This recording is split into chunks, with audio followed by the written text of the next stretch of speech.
कहते हैं ना, एक वजीर और फकीर और ये पीर, ये दो इकट्ठे हुए ना, लड़े ना। अब शेख तकी के तो आग सी लगी अंदर ही अंदर कि अब ये सिकंदर लोधी इस दूसरे पीर को, दूसरे गुरु को महत्व देगा और तेरी महिमा कम होगी, तेरी रोजी रोटी कम होगी। राग द्वेष ईर्षा मान बढ़ाई। कहते हैं राज तजना सहज है, सहज त्रिया का ने, और मान बढ़ाई ईर्षा दुर्लभ तजना ये। और सिकंदर लोधी ने कहा कि पीर जी, मेरा जलन का रोग खत्म हो गया, इन्होंने आशीर्वाद ही दिया था।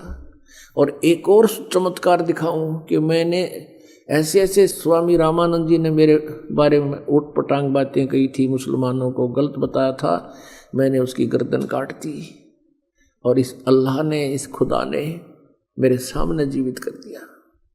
ये खुद अल्लाह है। अब इस बात से उसका तेल जैसे छींटे लगे, जैसे उबलते तेल पर पानी डाल दे, एकदम रोड़ी खा गया। कहने लगा ये सब कहने की बातें हैं, ये सब बनावटी बातें हैं, मैं तो तब जानूं जब मेरे सामने कोई ऐसा करके दिखाए। अब सिकंदर लोधी ने सोचा भाई अब ना मानो तो ना मानो, पर मेरी गिरत जो बीत गई, मेरे साथ जो कहानी घटना घट गई, इसने मैं कैसे भूल सकूं।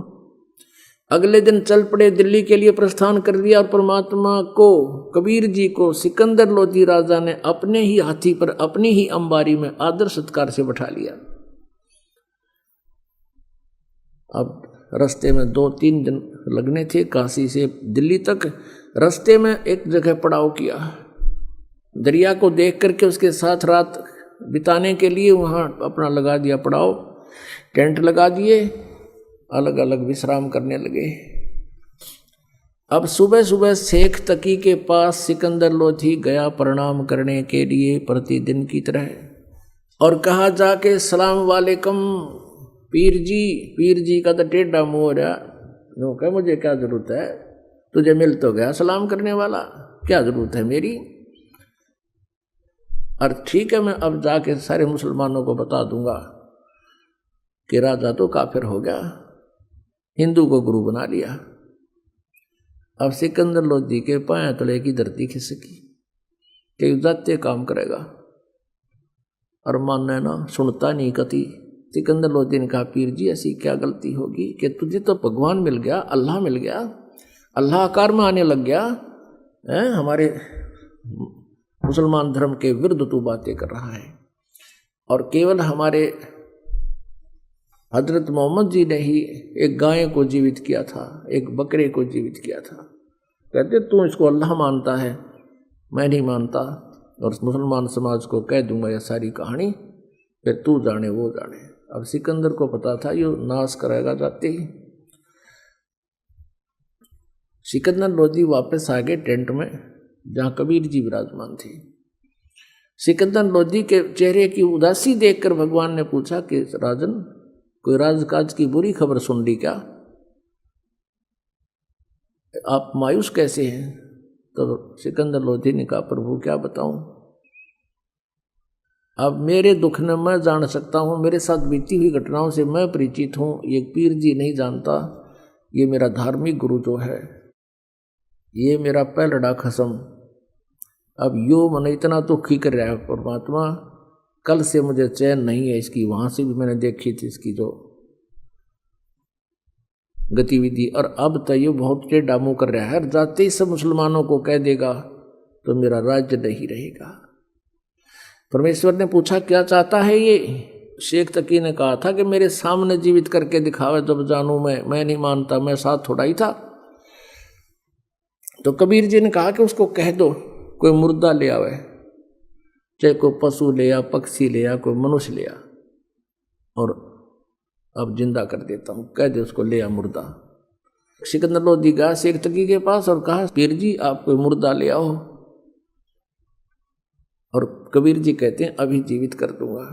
तो वो कहता मैं कहाँ से लाऊं, कभी समय आएगा जब देखूंगा। अब परमात्मा को पता था कि इस राजा का टेंशन बना दी इसने, और ये दिल्ली तक पहुंचाएंगे इतने तो हार्ट अटैक हो जाए मनमान इस सिकंदर का। तो कहते हैं अपने भगत की टेंशन भी परमात्मा एक सेकंड में कारण बना दे।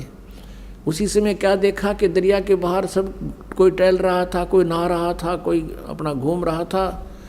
इतने में क्या देखा कि एक मुर्दा, एक बच्चे का शव, 12-13 साल की आयु के बच्चे का शव, जिसको अंतिम संस्कार कर दिया गया था मृत्यु के उपरांत। क्योंकि कुछ ऐसे कबीले हैं जो न तो जमीन में दबाते हैं, न सभा करते हैं, अग्नि में संस्कार नहीं करते, वो केवल जल प्रवाह कर देते हैं। वो ये सोचते हैं कि इसके शरीर को मछली खाएंगी, कीड़े मकोड़े खाएंगे, इसको कुछ पुण्य हो जाएगा, और उसको दरिया में जो समुद्र की तरफ जा रही होती है उसमें एक अच्छे आदर के साथ एक फ्लोटिंग ऐसा बना देते हैं, बेड़ा सा घास फूस का, लकड़ी थोची से लकड़ी लगा कर उसके ऊपर आदर से लेटा कर और उसके ऊपर एक कपड़ा डालकर जल प्रवाह कर देते हैं।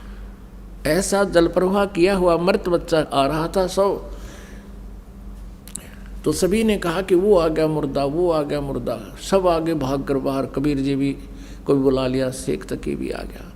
और शेख तकी कहता है अब करके दिखा दे इसको जीवित, हम मान जाएंगे। परमात्मा बोले पहले तू करके दिखा, कहीं फिर बाद में नंबर बनाओ मैं भी कर दूँ। अब सभी ने कहा ठीक है शेख तकी आप भी करके दिखा दो, आपके पास कोई शक्ति है।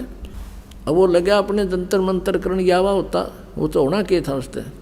वो पहुंच गया, मुर्दा चला गया लगभग 2-3 फरलांग, यानी 600-700 फुट नीचे को डाउन स्ट्रीम में बहता हुआ। तब शेख तकी कहता है ये तो अपने सिर से बला उतरवाना चाहा था, ये भी नहीं कर सकता, ये बातें बनाता है। ये तो चाहा था कि मुर्दा चला जाए, तेरी इज्जत रह जावे, वो इसने कर ही दिया, मुझे लगा दिया इस पे। अब परमात्मा ने ऐसे संकेत किया मालिक ने हाथ से, वो मुर्दा वापस चल पड़ा। जैसे इंजन की नौका होती है, इंजन वाली मोट, और वो दरिया के फ्लो के विपरीत चल पड़ती है, ऐसे वो मुर्दा दरिया के ऊपर से ऐसे वापस आके और वहाँ खड़ा हो गया सामने, ऐसे लेट नुका नु स्थिर हो गया मुर्दा, वो मृत शरीर।